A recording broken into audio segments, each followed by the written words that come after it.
एक जमाने में जिसके चर्चे हरियाणवी फिल्म इंडस्ट्री से लेकर के बॉलीवुड तक थे और कलाकार उन्हें ढूंढते थे। एक बड़ा नाम अपने आप में म्यूजिक इंडस्ट्री का। अब उसके चर्चे एक गैंगस्टर के तौर पर पुलिस की फाइलों में दर्ज हैं।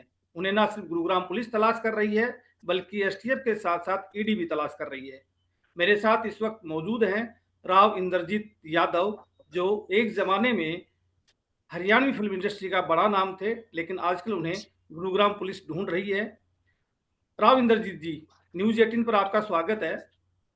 सबसे पहला रणबीर। सवाल ये है कि आप फिल्म इंडस्ट्री से जुड़े हुए थे, आपके चर्चे थे, लेकिन आजकल आपके चर्चे पुलिस महकमे में ज्यादा हैं। कैसे एक म्यूजिक डायरेक्टर गैंगस्टर बन गया पुलिस के कागजात में? रणबीर जी, सबसे पहले आपको बहुत बहुत नमस्कार। आपके न्यूज 18 के सभी दर्शकों को मेरी तरफ से नमस्कार। देखिए, गैंगस्टर बना नहीं, गैंगस्टर बनाया जा रहा है। मैं बार बार कह रहा हूँ, देखिए, ये अगर मैं गैंगस्टर होता तो मैं 6 साल से म्यूजिक का काम कर रहा हूँ। आज हमारे नॉर्थ इंडिया में जैम ट्यून्स का एक अपना अलग ही, आप किसी भी चीज में देखें, कंटेंट में, आर्टिस्ट में, गानों में, तो एक अलग ही हम लोगों ने एक काम किया। लेकिन पिछले, जब हमारे यहाँ इनकम टैक्स की सर्च हुई जनवरी 2025 में, और मैंने जब इन पुलिस वालों की शिकायतें की, और जब सर्च के दौरान हमारे यहाँ एक डायरी मिली जिसमें इन सब लोगों का लेखा जोखा लिखा था, जो अपोलो से संबंधित लोग थे, तो जब मेरे फोन बंद थे तो इन्होंने मेरे घर पे नरेंद्र चौहान 150 लोगों को लेके घुसा। क्या 20 जनवरी को मेरे खिलाफ कोई शिकायत थी? क्या 20 जनवरी को मेरे खिलाफ कोई मुकदमा था?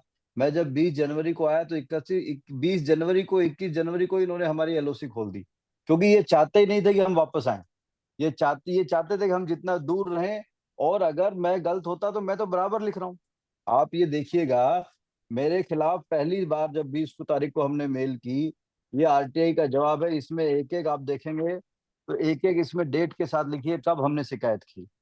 जब हमने शिकायत की तो एक कोई भी मामला हमारे खिलाफ, किसी प्रकार का मामला नहीं था।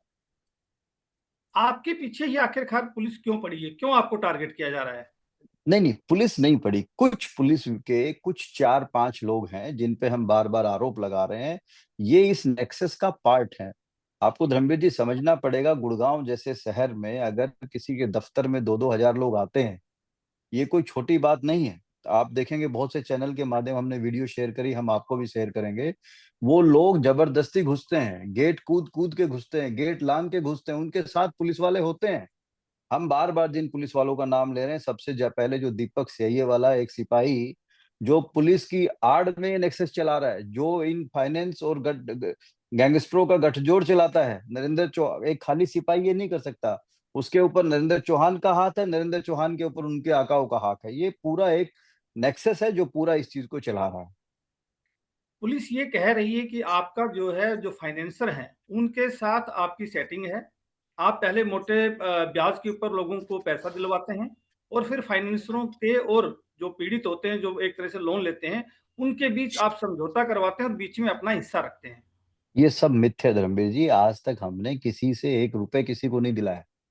हमें तो ये एबीसीडी, ये धंधा तो ये लोग बहुत टाइम से चला रहे हैं। ये अपोलो वाले गुप्ता जी हमारे पड़ोसी थे, जब वो आया तो हमें ये सब चीजों का पता चला। कोई एक आदमी तो होगा जो कहे हमने उससे किसी को पैसा दिलाया, कोई तो एक सबूत इनके पास होगा। हमारा किसी से कोई फाइनेंस के काम से, किसी के लेने देने से हमारा कोई कंसर्न नहीं है।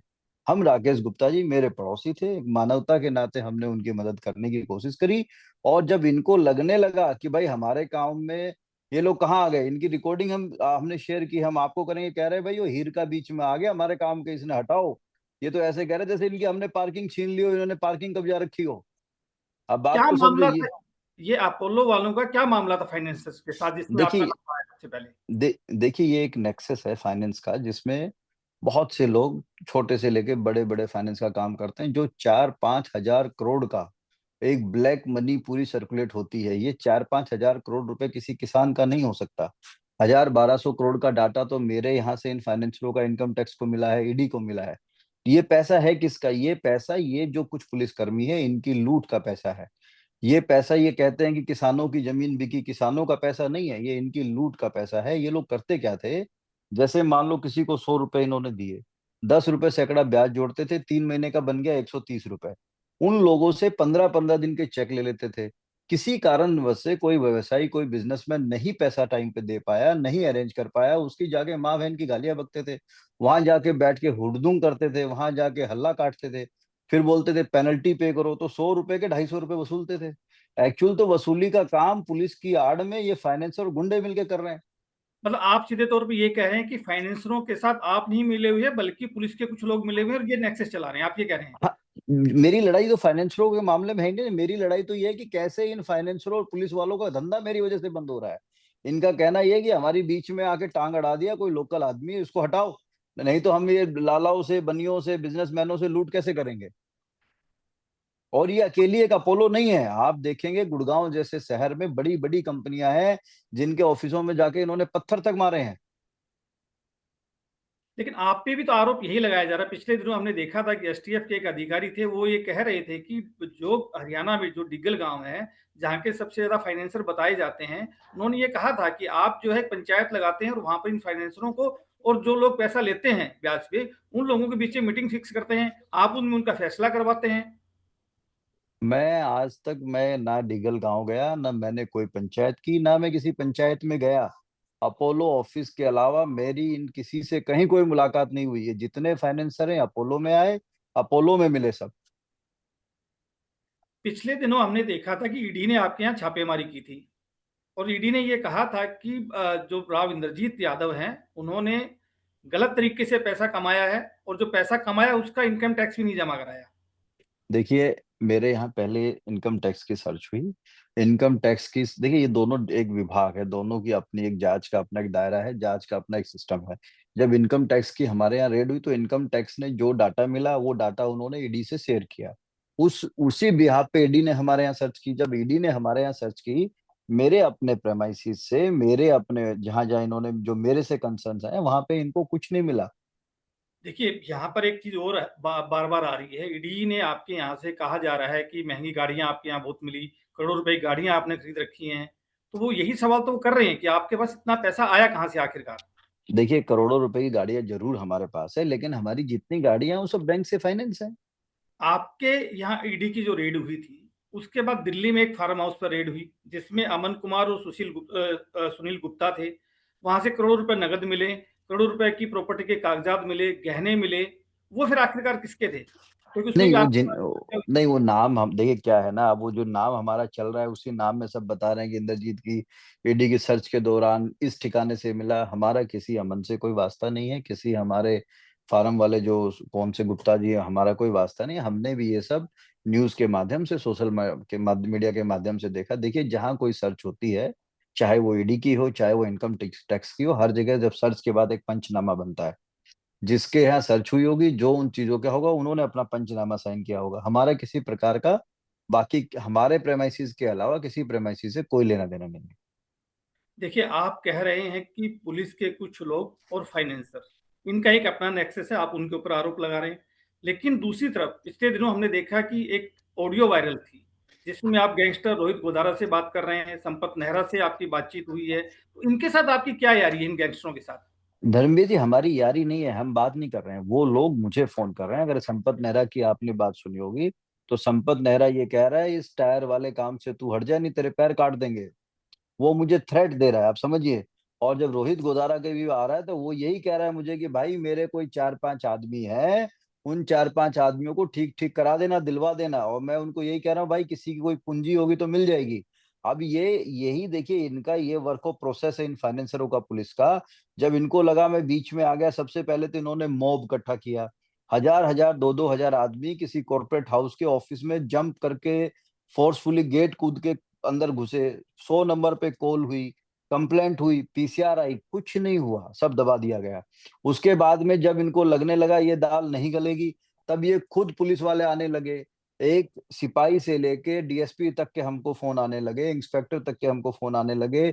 उन्होंने कहा मेरे चाचा का छोरा है, मारा छोरा है, भाई मारे रपिए, इसके रपिए, राव साहब तू हट जाए, यूं हट जाए। इन्होंने जितना प्रेशर बना सकते थे, इन्होंने वो प्रेशर बनाया। फिर इन्होंने हमें इन माफिया लोगों से फोन कराना शुरू कर दिया। हमने इन सबके खिलाफ मुकदमे दर्ज करा रखे हैं, जितनी कंप्लेंट हुई इन्हीं गुड़गांव पुलिस ने दर्ज कर रखे हैं। इन सब ने जो जब जब हमको थ्रेट आई, हमने वही डाटा शेयर किया। अब क्या है कि वो, हमने बहुत बार कहा कि एक मूवी देख लिया आपने, इंटरवल की पहले की इंटरवल की बात की, इनको लगा कि भाई कैसे लोगों को भ्रमित किया जाए, कैसे लोगों को इस मोड़ा जाए। तो पीछे की सुन, अरे आगे की सुन। पहले वो मुझे कह रहा है कि धमकी दे रहा है, आप वो नहीं बता रहे कि हाँ भाई रोहित गोदारा पे इन्होंने मुकदमा करा रखा है, इस पे इन्होंने मुकदमा करा रखा है, वो कोई नहीं बता रही है, सब पुलिस वालों को मालूम है।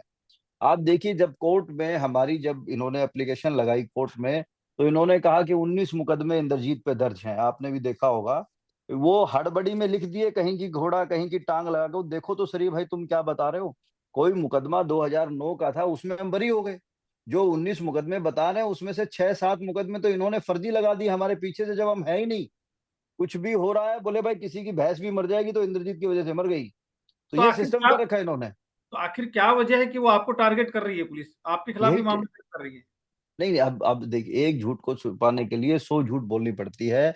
आप देखिए, जब इन्होंने ये मुकदमे वाली जब कार्रवाई शुरू करी, पहला मुकदमा इन्होंने 22 फरवरी को एफआईआर नंबर 40 लिखा। जब 22 फरवरी को जिससे कंप्लेंट लिखवाई राहुल, वो राहुल हमको 20 फरवरी को फोन करता है। वो कहता है कि भैया किसी दीपक का मेरे पास फोन आ रहा है, बार बार मेरे पे प्रेशर बना रहे हैं मुकदमा लिखने के लिए। और उसके बाद में जब हम मीडिया के सामने आए, तो राहुल को भी मीडिया के सामने लाया गया। राहुल ने खुद कहा कि भाई मेरा जो भी झगड़ा हुआ था वो 2024 25 जुलाई को हुआ। अब आप देखिए, एफआईआर में पुलिस वाले लिखते हैं कि झगड़ा जो है 26 जुलाई को हुआ। और जबकि 26 जुलाई को सुबह 8 बजे, मॉर्निंग में 8 बजे मुझे राहुल मैसेज करता है कि जी कल मैं गया था, दारू पी के उन लड़कों ने मुझे बुला लिया, सबने दारू पी रखी थी, झूठ बोल के बुला लिया और मेरे साथ मारपिटाई हुई। ठीक है, उनका आपस में कोई झगड़ा हुआ होगा, लेकिन उसको क्या रंग पुलिस ने दिया। आप ये देखो, इन्होंने बुनियाद जो है, जो नींव है मुकदमे की, वो झूठ से और षड्यंत्र से रखी। मैं उसी बात पे अब आ रहा था। रोहतक में जो फाइनेंसर मंजीत, जिसके बारे में कहा जाता था कि वो फाइनेंस का काम करते थे, गैंगस्टर भी थे, उसका मर्डर हुआ। कहा जा रहा है कि उसमें आपका नाम आया, कि उसमें आपका हाथ था। देखिए देखिए धर्मवीर जी, वो घटना कब घटी? वो घटना घटी 2024 में। उनका जो मर्डर हुआ, उनपे जो गोलियां चली, वो चली 2024, ये अक्टूबर नवंबर में शायद। हमें उसमें इन्वॉल्व किया गया ततीमा बयान पे, मतलब फोर्सफुली किसी को, जब पहले वो कहा, पहले हमारा नाम क्यों नहीं आया?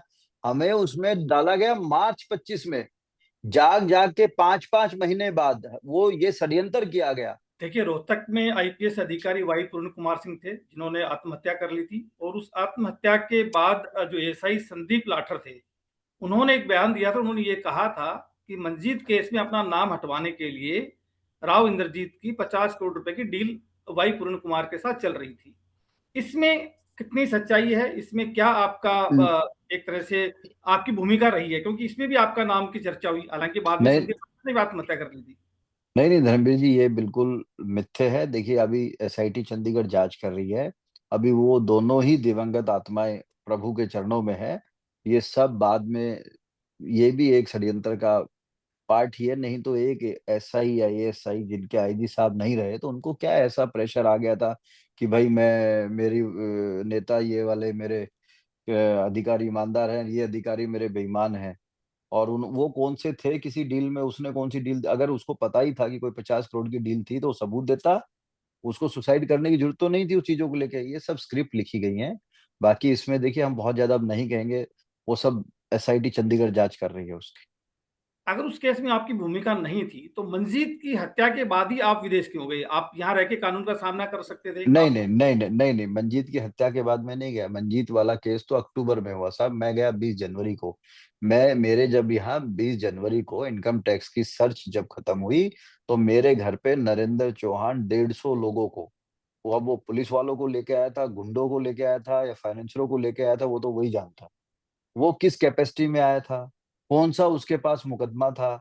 वो पहले तो मेरे घर में घुसा, उसके बाद जब उसे कुछ लगा नहीं, उसको लगा मैं फंसूंगा, तो वो मेरे घर में लूट करके गया, मेरे यहाँ से डीवीआर उखाड़ के गया। बार बार मैंने विभाग को उसकी कंप्लेंट की, 15 बार मैंने, धर्मवीर जी 15 बार मैंने विभाग को कंप्लेंट की। एक बार नहीं, 15 15 बार विभाग को मैंने कंप्लेंट की। लेकिन ले दे के ऊपर से कंप्लेंट आती है, नीचे नीचे जो इन्वॉल्व है, जो इनका पार्ट है, हम जिन पे आरोप लगा रहे हैं, उन्हीं को जांच चली जाती है। अभी हमने क्या, हमें सीआईए से ही नोटिस आ रहा है कि आपकी कंप्लेंट आई है, आप बताइए। अरे सीआईए के खिलाफ हम शिकायत कर रहे हैं। हम तो माननीय मुख्यमंत्री जी बार बार ये गुहार लगा रहे हैं कि आप इस मामले को देखो। राहुल फाजिलपुरिया, जो कि बॉलीवुड सिंगर है, उसके ऊपर भी गुरुग्राम में हमला हुआ। उसमें भी आपके नाम की चर्चा आई। दीपक नांदल जो गैंगस्टर है, उसने ये कहा था कि मेरा पैसे का लेन-देन है, हमने कोई गाने साथ बनाए थे, उसके पैसे नहीं मिले। उसमें भी आपके नाम की चर्चा हुई। आपका क्या डिस्प्यूट है राहुल फाजिलपुरिया के साथ? देखिए, राहुल फाजिलपुरिया हमारा छोटा भाई है। राहुल फाजिलपुरिया से हमारा कोई डिस्प्यूट नहीं है। दीपक नांदल का उनसे जरूर कोई लेन देन होगा, उनका आपस में रहा होगा। दीपक नांदल से हम भी म्यूजिक के काम के माध्यम से ही मिले थे। क्या वजह है कि एक के बाद एक, चाहे राहुल फाजिलपुरिया रहे हों, रोहित शौकीन रहे हो या फिर अलविश यादव के घर के बाहर फायरिंग क्यों ना हुई हो? ये देखिए, आप एक बात समझ, आप कोई भी क्रिमिनल ऐसी कोई हरकतें करता है तो वो सोशल मीडिया पे जिम्मेदारी इसलिए लेता है ताकि उसके नाम का खौफ बने, ताकि वो अपनी वसूली का धंधा चलाए, ताकि वो एक्सटॉर्शन का काम करे। आप ये देखिए, हम लोग खुद म्यूजिक लाइन से जुड़े हैं, हम लोग मीडिया लाइन से जुड़े हैं। हमारे अपने जैम परिवार के 12 करोड़ सब्सक्राइबर हैं, महीने का 5 बिलियन का हमारे यहाँ ट्रैफिक है। मैं खुद सोशल मीडिया पे जुड़ा हूँ, मेरे खुद के 13 लाख सब्सक्राइबर है, मेरा अपना 50 मिलियन का ट्रैफिक है। अगर ऐसा कुछ ख्याति मुझे लेना होता और ये डर का धंधा चलाना होता, तो मैं मेरे अपने अकाउंट पे पोस्ट करता कि भाई हाँ, मैं ही इंद्रजीत हूँ जिसने गोलियां चलवाई है, भाई मैं पोस्ट करता। लेकिन ये सब मिथ्ये है, ये सब लोगों को भ्रमित करने के लिए है। और देखिए, किसी के हैशटैग लगाने से कोई गुनहगार नहीं हो जाता। एसटीएफ के एक अधिकारी ने पिछले दिनों एक बयान दिया था कि जो राव इंद्रजीत यादव हैं, वो समाज के लिए खतरा हैं क्योंकि वो गैंगस्टर हैं। लोगों को उनसे बचना चाहिए, जिस तरह की एक्टिविटी में वो शामिल हैं।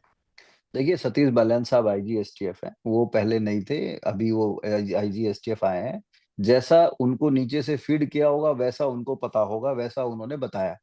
जब आप ये बात कह रहे हैं कि आप बिल्कुल पाक साफ हैं, आपने कोई क्राइम किया नहीं है, तो फिर आप क्यों नहीं भारत आ जाते? क्यों नहीं यहाँ पर आके कानून का सामना करते? क्यों नहीं नहीं आप नहीं, अपना पक्ष रखते? नहीं धर्मवीर जी, हमने एक बार नहीं, 50 बार हमने कहा कि भाई हम इन्वेस्टिगेशन ज्वाइन करना चाहते हैं। आप हमारी एलओसी हटा के हमको एक नोटिस दो, हम उस नोटिस पे आगे ज्वाइन कर लेंगे। क्योंकि हमको देखिए, हमें मुझे मेरी जान का खतरा है इन लोगों से। जो ये पुलिस के 4-5 लोग हैं, ये पुलिस की आड़ में, इनसे बड़ा गुंडा कोई नहीं है। आप यकीन मान लीजिए, इस बात को विश्वास करिए आप। और हमको इनसे जान का खतरा है। और हमने इसके लिए जो भी अब चीज हमें चाहिए, हमने कोर्ट में एप्लीकेशन लगा दी है। स्टेट को इसमें नोटिस भी हो गया है। आप देखो, आज एक डेट थी, वहां पे आके पुलिस वाला कहता है हमें पता ही नहीं, नोटिस हो गया। तो ये इनकी कहानी है। अंधेरी नगरी चौपट राजा, टके सिर खाजा, टके सिर भाजा। तो जिसको हम कह रहे हैं, जो ये पुलिस वाला सब इंस्पेक्टर और ये जो नरेंद्र चौहान है, ये सब लोग मिले हुए हैं। ये अब इन्हीं की जांच आप इन्हीं से कराओगे। अब एक कांस्टेबल की कोई शिकायत कर रहा है, उसी का एसएचओ जांच करेगा, तो कैसे बात बनेगी? तो ये इनका काम है। तो आप मतलब कह रहे हैं कि आप आएँगे इंडिया और कानून का सामना करेंगे, आने वाले समय बिल्कुल में? करेंगे, बिल्कुल बिल्कुल करेंगे। बहुत जल्द हम आएंगे और उसका सब जो भी कानून अनुसार जो हमें उसमें निर्णय, जो भी हमें उसमें लेना चाहिए, वो हमने वो कदम हमने उठा लिया है और वो सब चल रहा है, हमारा सब चल रहा है। और चलिए आप हम देखना, इन पुलिस वालों के खिलाफ धर्मवीर जी मुकदमा भी दर्ज होगा। ऐसा नहीं है, पहले भी हमारे खिलाफ एक मुकदमा दर्ज हुआ था 2020 में। वो भी झूठा मुकदमा हम पे लिखा गया था। हम लड़े, हम उसमें डटे, हम उसमें अड़े। वो जांच हुई, जांच होने के बाद देखिए, हर आदमी बेईमान नहीं होता। उस टाइम जिसके हाथ में जांच अड़ी, उसने इन सबको सस्पेंड किया। ये सारे वो लोग हैं जो सस्पेंड हुए। आप मान लीजिए धर्मवीर जी, ये सच्चे हैं, तो जांच क्यों नहीं करा लेते? भाई जांच करें, इनके खिलाफ एक मुकदमा दर्ज करें, इनको घर बैठाएं पहले और इनकी जांच करें। अगर ये निर्दोष होंगे तो ये ज्वाइन कर लेंगे दोबारा। चलिए हमारे से बातचीत करने के लिए बहुत-बहुत धन्यवाद आपका। ये थे राव इंद्रजीत जो कि म्यूज़िक इंडस्ट्री से जुड़े लेकिन उसके बाद पुलिस फाइलों में ये गैंगस्टर बन गए। ये पुलिस के ऊपर आरोप लगा रहे हैं, पुलिस इन्हें ढूँढ रही है। अब देखना होगा कि जाँच किस तरह से आगे बढ़ती है और कब इस पूरे मामले का खुलासा होता है कि आखिरकार कौन सही है और कौन गलत। नमस्कार धर्मवीर जी।